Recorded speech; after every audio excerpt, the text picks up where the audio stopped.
नमस्कार दोस्तों, हर हर महादेव। सोमवार व्रत कथा। सोमवार का दिन शंकर भगवान को समर्पित होता है। आज के दिन भक्त भोलेनाथ को प्रसन्न करने के लिए विशेष पूजा अर्चना करते हैं। कुछ लोग आज के दिन व्रत भी रखते हैं ताकि शिव की विशेष कृपा प्राप्त की जा सके। बाबा भोलेनाथ के आशीर्वाद के लिए आप भी सोमवार का व्रत रख रहे हैं तो शिव व्रत कथा को पढ़कर या सुनकर इस उपवास को पूरा करें। सोमवार व्रत की विधि।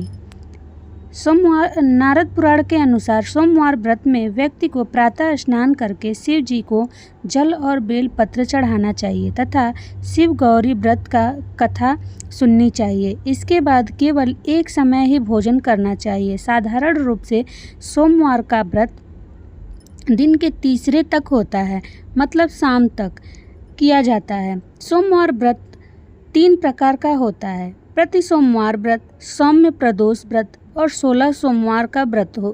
इन सभी व्रतों के लिए एक ही विधि होती है। सोमवार व्रत कथा। एक समय की बात है, किसी नगर में एक साहूकार रहता था। उसके घर में धन की कोई कमी नहीं थी, लेकिन उसकी कोई संतान नहीं थी। इस कारण वह बहुत दुखी था। पुत्र प्राप्ति के लिए वह प्रत्येक सोमवार व्रत रखता था और पूरी श्रद्धा के साथ शिव मंदिर जाकर भगवान शिव और पार्वती जी की पूजा करता।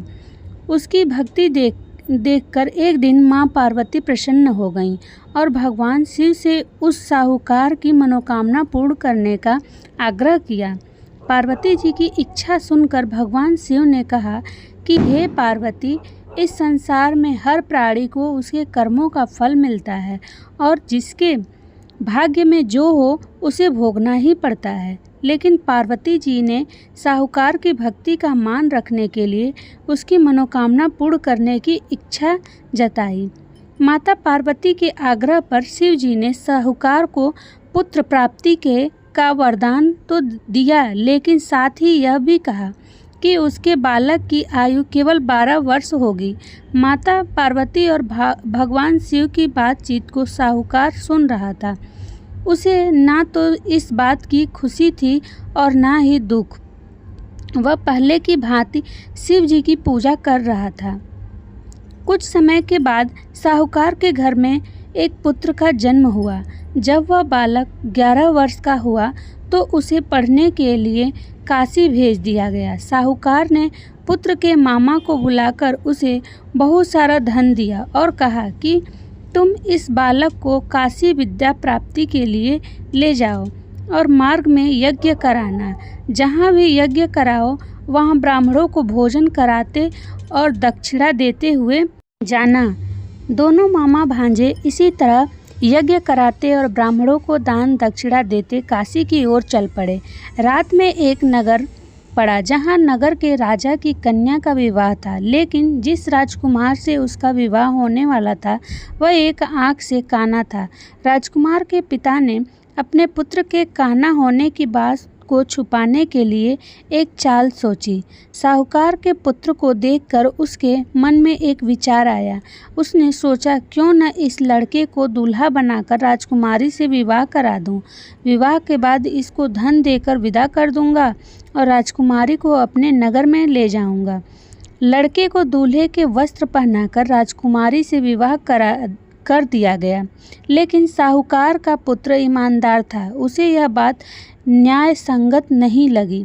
उसने अवसर पाकर राजकुमारी की चुन्नी के पल्ले पर लिखा कि तुम्हारा विवाह तो मेरे साथ हुआ है, लेकिन जिस राजकुमार के संग तुम्हें भेजा जाएगा वह एक आँख से काना है। मैं तो काशी पढ़ने जा रहा हूँ। जब राजकुमारी ने चुन्नी पर लिखी बातें पढ़ी तो उसने अपने माता पिता को यह बात बताई। राजा ने अपनी पुत्री को विदा नहीं किया, जिससे बारात वापस चली गई। दूसरी ओर साहूकार का लड़का और उसका मामा काशी पहुँचे और वहाँ जाकर उन्होंने यज्ञ किया। जिस दिन लड़के की आयु 12 साल की हुई उसी दिन यज्ञ रखा गया। लड़के ने अपने मामा से कहा कि मेरी तबीयत कुछ ठीक नहीं है। मामा ने कहा कि तुम अंदर जाकर सो जाओ। शिव जी के वरदान कुछ ही देर में उस बालक के प्राण निकल गए। मृत भांजे को देखकर उसके मामा ने विलाप शुरू किया।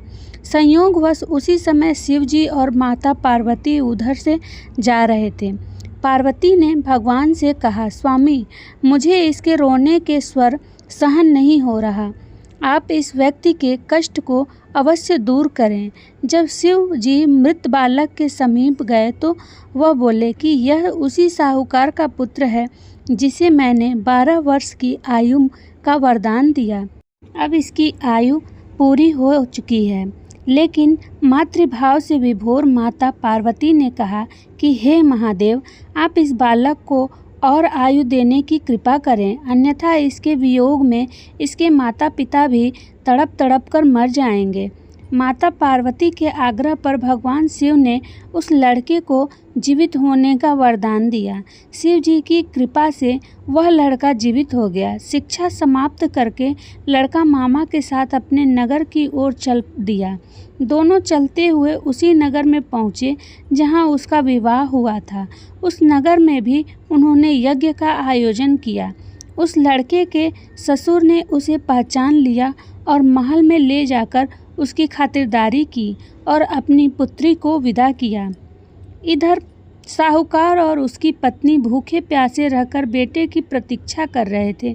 उन्होंने प्रण कर रखा था कि यदि उन्हें अपने बेटे की मृत्यु का समाचार मिला तो वह भी प्राण त्याग देंगे, परंतु अपने बेटे के जीवित होने का समाचार पाकर वह बेहद प्रसन्न हुए।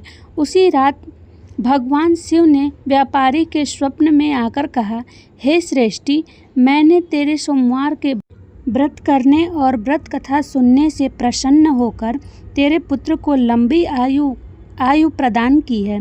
इस प्रकार जो कोई सोमवार व्रत करता है या कथा सुनता है और पढ़ता है, उसके सभी दुख दूर होते हैं और समस्त मनोकामनाएं पूरी होती हैं।